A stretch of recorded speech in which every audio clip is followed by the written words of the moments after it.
మన మాటలు మన లైఫ్ని చాలా ఇన్ఫ్లుయెన్స్ చేస్తాయి. సో మనం ఏ మాట మాట్లాడినా చాలా జాగ్రత్తగా మాట్లాడాలి. ఓన్లీ పాజిటివ్ వర్డ్స్ని యూజ్ చేయాలి.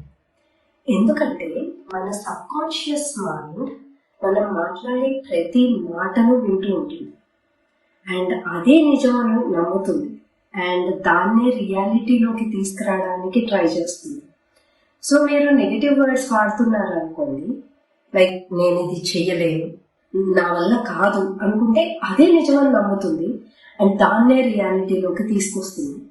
అలా కాకుండా ఎఫర్మేషన్స్ ప్రాక్టీస్ చేసి మీకు ధైర్యం లేని కూడా నేను చాలా ధైర్యంగా ఇది చేయగలుగుతాను అని మల్టిపుల్ టైమ్స్ చెప్తున్నారు అనుకోండి, మీ సబ్కాన్షియస్ దాన్ని బిలీవ్ చేసి అది రియాలిటీలోకి తీసుకొస్తుంది and you will be able to do many things.